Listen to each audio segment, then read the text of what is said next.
এ যেন এক অপরূপ দৃশ্য। আপনারা যারা মনে করবেন ঘুরতে যাবেন, অবশ্যই এই যে দেখতে পাচ্ছেন এই মন্দিরে অবশ্যই আসতে পারেন। এটা সম্পূর্ণ শিবের মন্দির, মহাদেবের মন্দির, খুবই সুন্দর। এলে আপনাদের খুবই ভালো লাগবে। জায়গাটা মনোরম জায়গা। জায়গাটা হলো খড়দায় অবস্থিত। তো খড়দায় এই যে মন্দিরটার সাথে লাগোয়া রয়েছে গঙ্গা। খুব সুন্দর দৃশ্য। সামনে গঙ্গা, মহাদেব। আপনাদের মনে হলে পুজোও দিতে পারবেন এখানে।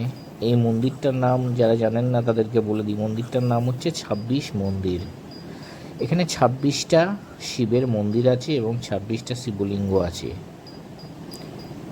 তো এই জায়গায় আমি একটাই কথা আপনাদেরকে বলতে পারি যে আপনারা যদি মনে করেন খুব শান্তিপূর্ণ জায়গা, আপনাদের যদি মনে হয় যে সময় কাটছে না, ভালো লাগছে না, একটু কোথাও ঘুরে আসি, তো সোজা এই ২৬ মন্দিরে চলে আসুন।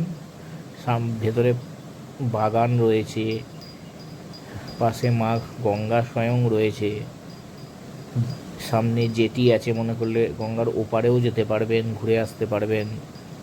তো সেই জন্যে আমি একটাই কথা বলবো, একটুখানি আপনারা মনোযোগ দিয়ে এই যে ২৬ মন্দির এই জায়গাটায় আসতে পারেন।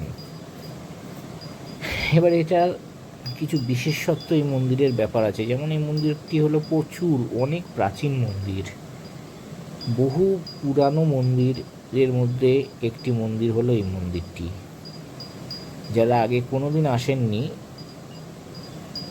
তারা যদি মনে করেন এই যে মন্দিরটিতে একবার এসে ঘুরে যেতে পারেন। এবার কিভাবে আসবেন সেটাও একটু আপনাদের বলে দিই।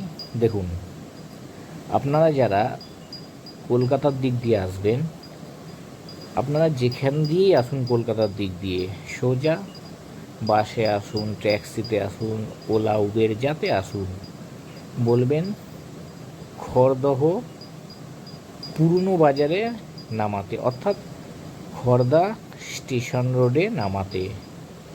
ওখান থেকে যে কোনো কাউকে বলবেন পুরনো বাজারের ভেতরে যাব, খড়দা পুরনো বাজারের ভেতরে, অথবা বলবেন ২৬ মন্দির যাব।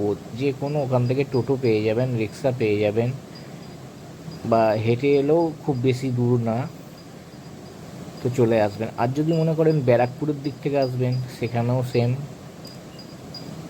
খড়দা পুরনো বাজারের যে রাস্তাটা আছে, বলবেন খড়দা স্টেশনের রাস্তায় নামবো। ওখান থেকে আপনারা মনে করলে টোটো বা রিক্সা ধরে চলে আসতে পারেন ২৬ মন্দির। এত সুন্দর বাগানটা করা না, দেখলে বাগানটা মানে প্রাণ ভরে যায়, প্রাণ জুড়িয়ে আসে, এত সুন্দর। মানে সব দিক দিয়ে বলতে গেলে আমি একটাই কথা বলবো, এই মন্দিরে যদি আসেন জীবন ধন্য, মনটাই অন্যরকম হয়ে যাবে এই মন্দিরে এলে। তো আমি একটাই কথা বলবো, একটুখানি মনোযোগ দিয়ে দেখুন মন্দিরটা। ভিডিওটা ভালো লাগলে অবশ্যই লাইক, শেয়ার, কমেন্ট করবেন। চ্যানেলে নতুন হলে চ্যানেলটা সাবস্ক্রাইব করে পাশে থাকবেন, কেন আমি চেষ্টা করব আপনাদেরকে নতুন নতুন এরকম ধরনের ভিডিও দেওয়ার। এই গঙ্গার ঘাট একদম ২৬ মন্দিরের মাঝখানেই সুন্দর ঘাট করা। এই যে গঙ্গার ঘাট, পাশে জেটিও আছে, যেটা আমি আগেও বললাম, আপনারা মনে করলে গঙ্গার ওপারেও যেতে পারবেন জেটি করে। আর তার সাথে রয়েছে খুব সুন্দর মন্দির। তো সব মিলিয়ে জায়গাটি অপূর্ব। তো আমি আশা করব আপনাদের যদি ভিডিওটা ভালো লাগে, যদি মন্দিরটা দেখে খুব ভালো লাগে, অতি প্রাচীন মন্দির, একবার এসে ঘুরে যাবেন। আর ভিডিওটা ভালো লাগলে আমার পাশে অবশ্যই থাকবেন, আমাকে অবশ্যই সাপোর্ট করবেন, যাতে আমি আরও নতুন নতুন ভিডিও আপনাদেরকে দিতে পারি।